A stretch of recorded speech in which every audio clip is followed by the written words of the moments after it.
ఈ చెరువు మదనపల్లి నుంచి బోయకొండకి వెళ్ళేటప్పుడు వలసపల్లి రూట్లో వస్తుందన్నమాట. చాలా పెద్ద చెరువు. చెరువు నిండా ఫుల్ వాటర్ ఉన్నాయన్నమాట మేము వెళ్ళినప్పుడు. క్లైమేట్ కూడా చాలా మంచిగా ఉండే, వర్షం వచ్చే విధంగా ఉండింది. సో మేఘాలంతా కూడా కొన్ని కొన్ని చోట్ల వర్షాలు పడుతూ కొన్ని చోట్ల ఇలా వర్షం పడడానికి రెడీగా ఉంటూ చాలా ప్లెజెంట్గా అనిపించింది క్లైమేట్ మొత్తము. ఈ చెరువులో ఏంటంటే రోడ్డు పక్కనే ఉంటుందన్నమాట చెరువు. చెరువు నిండా ఇలా తామర పూలు ఉంటాయి. చూసారా, అక్కడ ఒక మేఘం నుంచి వర్షం అయితే ఎంత బాగా పడుతుందో ఒక ఏరియాలో మాత్రమే.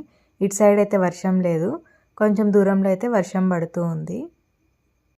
ఆ చెరువు నిండా కూడా అసలు తామర పువ్వులు ఆకులు అయితే మొత్తం కవర్ చేసేసాయి అన్నమాట. కొన్ని చోట్ల పువ్వులు కూడా కనిపిస్తూ ఉన్నాయి.